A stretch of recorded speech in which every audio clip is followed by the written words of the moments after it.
আসসালামু আলাইকুম। আশা করি সবাই ভালো আছেন। বাট আমি ভালো নেই। একটা নিউজ দেখার পর থেকে, সেটা হচ্ছে ফিলিস্তিনের গাজায় আজকে অনেক বাচ্চারা না খেয়ে মারা যাওয়ার সম্ভাবনা রয়েছে।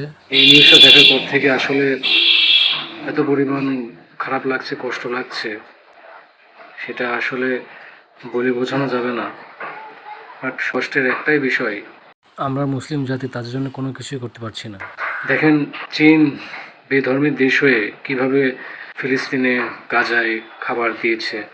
এটা আসলে তাদেরকে অনেক বিগেস্ট রেসপেক্ট মুসলিম জাতির পক্ষ থেকে। আর আমরা সৌদি আরব কী করছি, ডোনাল্ড ট্রাম্প তাকে নিয়ে আমরা আরামে এসে খাওয়া দাওয়া করছি একই টেবিলে, যে কিনা এই যুদ্ধের মূল হোতা। ইসরায়েলকে সাপোর্ট দিয়ে সে এই যুদ্ধটা সেই লাগিয়েছে, আর তাকে সৌদি আরব এভাবে বরণ করে নিয়ে রাজকীয়ভাবে, আসলে খুবই দুঃখজনক, খুবই দুঃখজনক। আসুন আমরা ফিলিস্তিনের পাশে দাঁড়াই, ফিলিস্তিনের মানুষের পাশে দাঁড়াই। ফিলিস্তিনে খাবার কিভাবে দেওয়া যায় সেই কথা ভাবি। চীনের মতো দেখছেন চীন কি করছে, চীন কিভাবে সিস্টেম তাদের হ্যাক করে উড়োজাহাজের মাধ্যমে খাবার পাঠিয়েছে। সবাই ভালো থাকবেন, সুস্থ থাকবেন।